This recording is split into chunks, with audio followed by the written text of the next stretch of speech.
So Steve, we've been talking about some exciting things happening in your life. You've got some new changes happening, right? Sure do. Tell me a little bit about that. What's going on for you?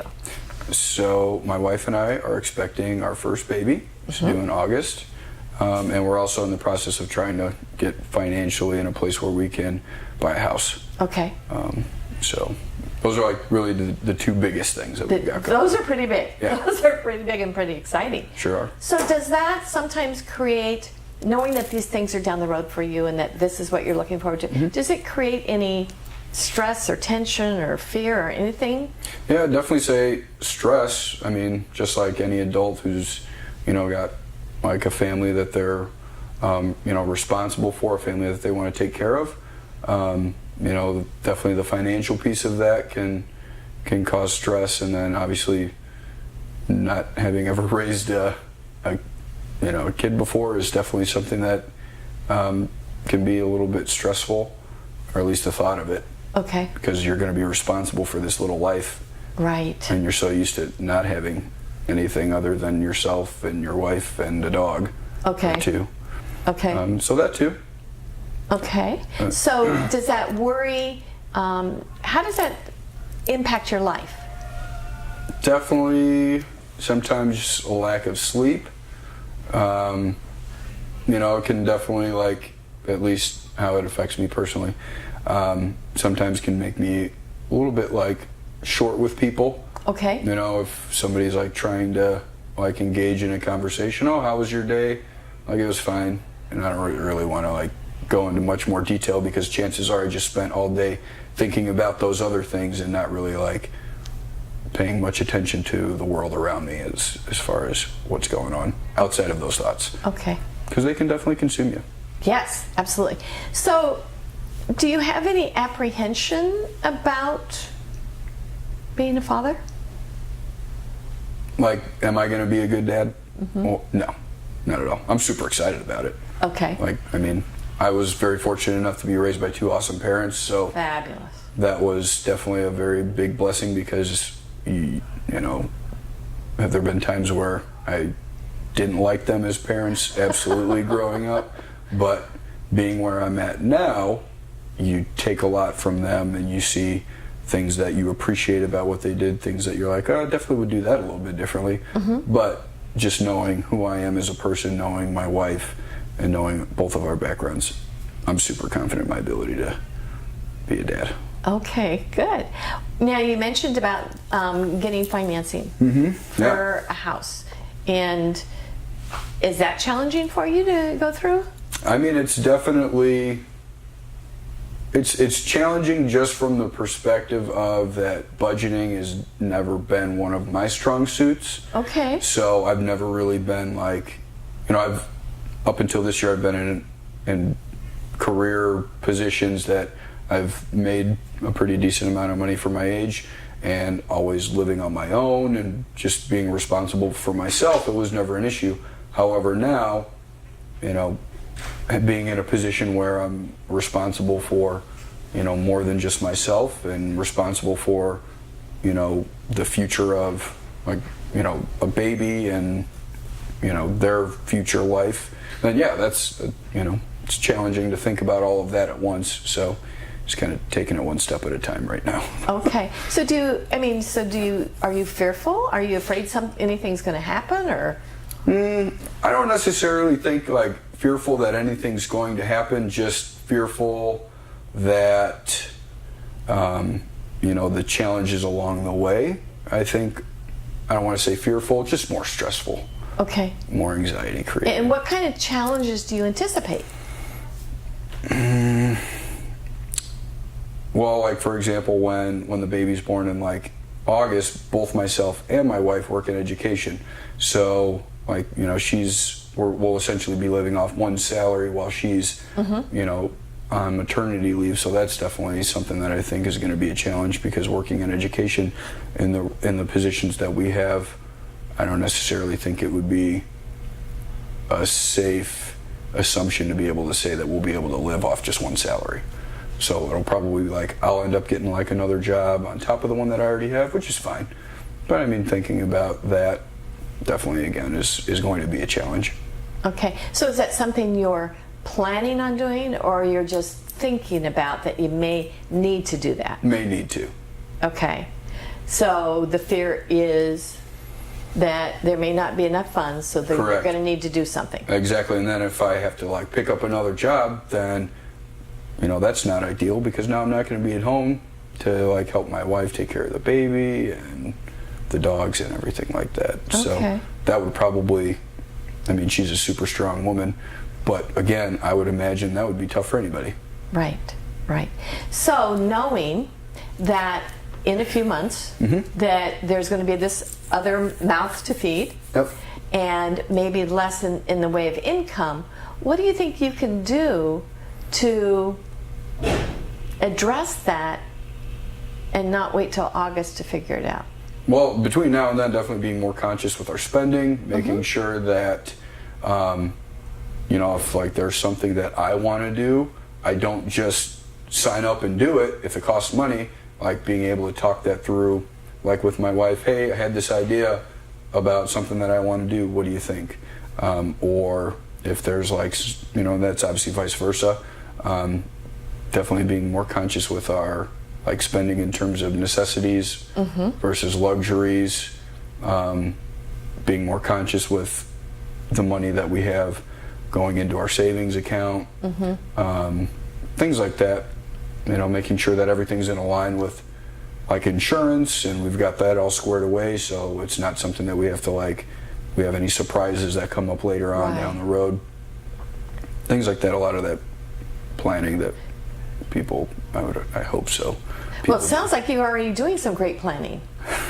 Even though like I'm sure that we're probably better off than some people. Yeah. You know what I mean? It's just like the idea of it. You know what I mean? Like, because you've never done it before. Right. Like, am I doing this right? Right. You kind of need, it's like just like that checks and balances. You know what I mean? You have, like, if you're doing something for the first time, obviously you're going to do the best with what you know and best with what you know how to do.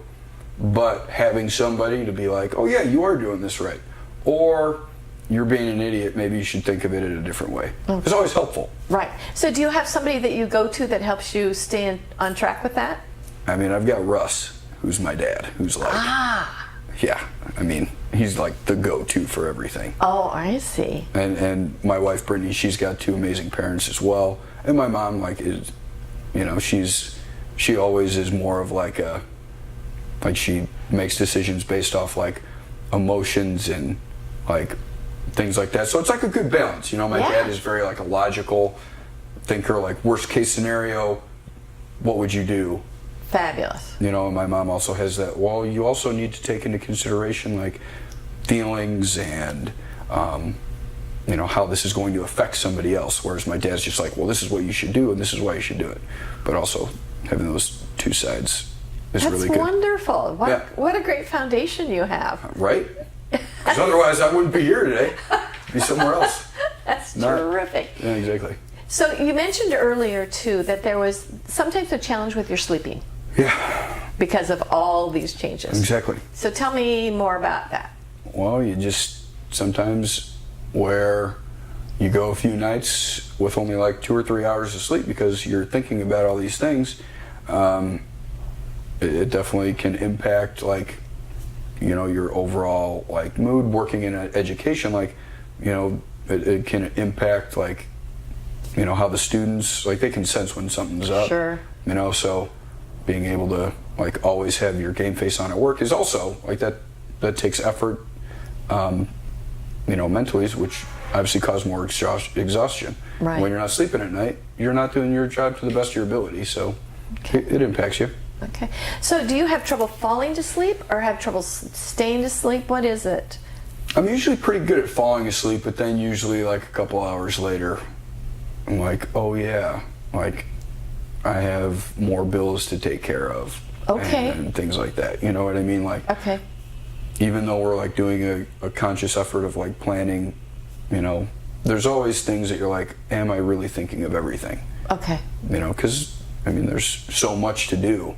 Right. Not enough hours in the day. Right, exactly. So you wake up and then you toss and turn for a few hours. Yep. That turns into a few more hours. Exactly. And then it's like, oh, the alarm just went off, and now it's time to get up and go to work. Okay. Okay. So what do you think you could do to take some of that pressure off so that you don't find yourself waking up worrying about things? Yeah, I think a big part of that is, you know, like when my wife and I are sitting down and we're planning all of these things out, like that's obviously really good.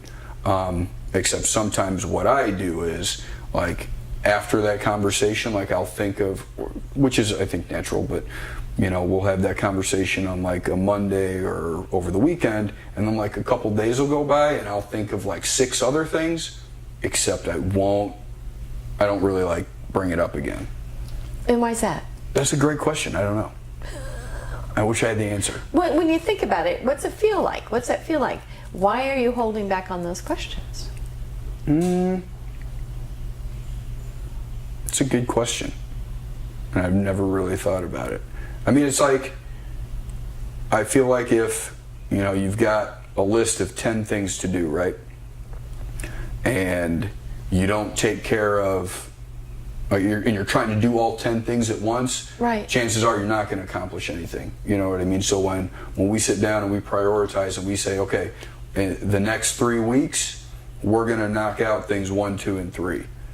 And then if I say, oh yeah, but what about, now I got like 5 other things, when we've already like talked about things 1, 2, and 3, now we're just adding more to the list before we've even accomplished something. You know what I mean? So it's just like, let's just hold off on it until we make some progress with these other things. Okay. So, and yet you said there's something about that you're holding back on even speaking about it. Yeah. I mean, I think what it comes down to is I don't want to add more stress to, like, my wife. Like, I would rather be the one, like, not sleeping at night because she's cooking up a baby and she needs all the rest that she can get, and I don't want her to have to stress about these things. Okay. Okay. And is her natural, this is not about her, Sure. but is it her natural reaction to stress about those things? I think with all of the things that we've got going on, you know, I think it's not like her natural disposition, but I think that with the, I don't want to say unique, because obviously there's been a lot of people who've done this before, but like with everything that we do have going on, I just think that it's just kind of like more of a stressor than it normally would be. Sure. And I think it's wonderful that you're so concerned about not putting stress on her. I think that's huge. Not everybody pays attention to that. So I really want to acknowledge that you do that. So if you're not speaking them out, then you're holding them in. Right. And is that what ends up showing up then when you're trying to sleep? Yeah, oh yeah, definitely. Okay. So is there some other way that you can release that stuff, even if you don't have to have a conversation about it, so that you don't have to think about it at night when you're trying to sleep? I would love to know if there is a way. What do you think? I mean, I'm sure there is. Probably like write things down,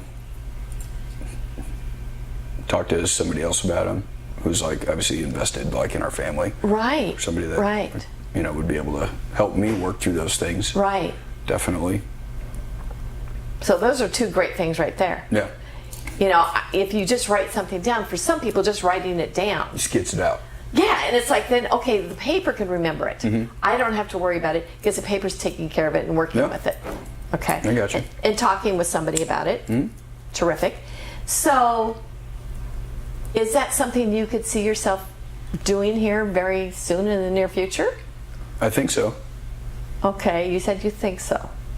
What's I the mean, it's hard. There really isn't a hesitation. I think it's just, to me, it's like, I don't want to say silly, because that's not the right word. You know what I mean? It's been something I've never really done. What haven't you really done? Like outside of like communicate, like I've never really been one to like, you know, take notes on things or like have like a journal or something like outside of that. I mean, definitely like communication I've always been pretty good at. I just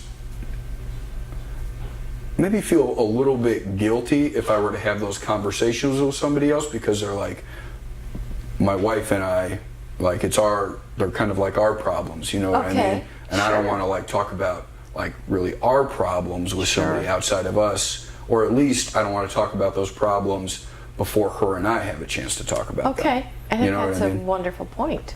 Yeah. So I could definitely see myself writing things down, because I feel like you said, write it down, there it is to see it, and then I don't have to like perseverate on it. Right. At 3 o'clock in the morning when I should be sleeping. Exactly. So, do you have a spiritual practice, a spiritual belief? I believe that there is like a God, and I was raised in like the Catholic Church. I've never really been one to believe that you need to go to church every Sunday to be a good person. Sure. And that's usually like how I live my life. I'm not necessarily so concerned with who you pray to or what you believe. Sure. At the end of the day, good people do good things for others. And that's kind of... Love it. Yeah, that's just kind of where I'm at with that. Okay. So the reason why I asked that question is that there is this belief that when you put it out to the universe, then the universe can take care of the details for you, and you don't have to worry about it. Really? I've never heard that. When you do hear that, what does that feel like to you? Realistic, unrealistic? Oh, no, I definitely, I see that. I mean, it's just kind of like, sometimes you just know things, right? Right.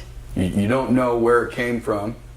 You don't know how it got there. Right. But you just have this feeling or this instinct, and it's just there. Right. Right. So that's like trust and faith. Mm-hmm. Yeah. So what if when you wrote these things down, whatever they are, then it's like your letter to the universe and asking the universe to take care of it for you. I'll be writing a lot more letters. Okay. And do you think that would take some of the pressure off?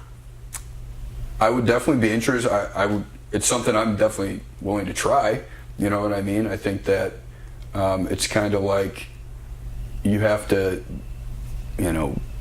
believe something before you can actually do it. Right. You know what I mean? And I think the first step to trying anything new is at least having in your head that you're willing to try it. You're going to be invested in it. If it works out, then that's awesome. If it doesn't work out, it doesn't mean that it's like wrong or something that failed. It just didn't work out. Right, exactly. So if you, for example, each night before you went to bed, wrote out whatever you're concerned with, and just put that on the paper and said, okay, the paper can take care of it. What do I do with the paper, though? Do I just I don't know. What do you want to do with it? Throw it in the garbage, maybe. Okay. I'm just kidding. I wouldn't do that. Well, but I think it would be cool if, you have because say for example, like on Monday night, I might think about A, B, and C, right? Tuesday night, I might think about 1, 2, 3, something completely different. So I think being able to write those down in one central location, so then that way you go back to it, and then you're like, boom, now I can categorize or prioritize these things, and then go back to my wife and be like, oh yeah, by the way, these are some of the things that I've been thinking about. Fabulous. What about you? Fabulous. So yeah, I'd definitely be interested in writing them down. Okay. I think it's a great idea. Getting a journal or something that you can, Mm-hmm. and just start making those notes. You never know what's going to come up from that. And again, if you know that, okay, that stuff that I normally hold in my head, trying to remember it, I don't have to remember because it's written on paper. So. Or even a small notepad, because sometimes you think of stuff during the day. Right. And then guess what? It doesn't come out until 2 o'clock in the morning when you should be sleeping. Right. Exactly. So if you write it down even earlier in the day, you don't have to think about it later. Right. So you're becoming more proactive with your mind. And focusing on what you really want to spend your time on instead of in the middle of the night. Exactly. When you or when it's time to spend quality time with my wife, or when we have other things going on, I can be fully there instead of only being a physical blob of nothing whose mind is somewhere else. Okay. I have a hard time imagining you doing that very much. What's that? Being a blob and just kind of not being present. I mean, I've watched my fair share of Netflix. Okay? Oh, okay. Trust me. Okay. So you've got probably a new perspective today. Yeah, definitely. And when you think about, again, going forward and all this new exciting things happening in your life, the house, is there anything about the financing in the house that's got you worried? Well, I don't know anything about buying a house. Okay. So, I mean, just the whole process as a whole, you know, when we first started it, it was like, I don't even know where to start, you know? So, luckily, like, my wife is a little bit more familiar than I am. So, she's been able to kind of like just one step at a time, you know what I mean? Like, here's step one, let's get here by February. Step two, this is what we need to do to be able to get there. So that's definitely like helped me, because otherwise, you know, just the idea, like you hear people talk about like buying a house and you're like, what does that even mean? Like, how do you even do that? You know what I mean? So luckily I have her, because otherwise I'd never buy a house. Because why? I don't know. I mean, I don't want to say maybe I never would, but it's one of those things that I feel like would be just a lot for one person to do. And I personally, you know, I've been in positions where like financially I probably could have bought like a house in the past, but to me it's like I never wanted to buy a house until it was like going to be a home with like a family. You know what I mean? Okay. So that's probably a better way to put it. Okay, so it's a bigger step now. Yeah, exactly. Much bigger step. So, and you've got some of the mechanics worked out. Is there any fear about the responsibility of it? I don't think so. Good. I mean, in terms of like upkeep and like being able to like make sure that we're like, obviously when you buy a house you have to, you know, be responsible for mortgage, and houses a million things can go wrong. Right. You know what I mean? But at the same time, you know, we're prepared if anything does, but at the same time, like, how do you prepare for something like that? You know, like, you just kind of have to be ready if something does. Right. And even if you aren't necessarily like ready for something unexpected, you have to at least have the mentality like, okay, this happened, didn't really expect for it to happen, instead of complaining or whining about it, like, what can we do to make the best out of it? Fabulous. So that's kind of where we're at. But yeah, the whole financial process of buying a house, I would probably say, is like more stressful than like, I mean, once we have the house, I'm ready for anything at that point. Okay. But just getting to that point. Just getting to that point. Exactly. And so, is there anything that needs to happen right now that you're dragging your feet on, or is it just going through at the pace you want it to go through? Exactly. Like, that's the biggest thing for me. You know, like, our baby isn't due until August, and I've been praying every day when I do wake up, it's August. You know what I mean? Like, you just want these, that's like the hardest part for me, is when you get excited about something. Right. You know, like, let's do it right now. Okay. I'd like for it to happen right now. Okay. So do you have a plan to be in a house before then? Yes. So do you have a timeline planned? Yep. And Fabulous. we're like right on track where we should be in a place to like go through the pre-loan approval by like May. Fabulous. But it's like, it's only March, so it's like 2 months away. So you're just waiting. I know, exactly. It's the worst part. Like Christmas, waiting for Christmas, right? Exactly. Yeah. I get that. So, you know, coaching is about moving people forward and helping them move through any struggles, any blocks that they have in moving forward. Do you think that today, with our short little conversation here, that you've got any insights about you moving forward? Oh, absolutely. I mean, just, I think being able to have a conversation with somebody about whatever it is that you're worried about, stressed out about, you know, obviously all of that can encompass fear, right? Because I feel like a lot of the times, you know, people hear fear and they think of the boogeyman or heights, things like that. When, I mean, as adults, there are things that we deal with on a daily basis that we should technically like be fearful of. Right. You know what I mean? Financial things, relationships, taking care of people, whatever that looks, taking care of yourself. Right.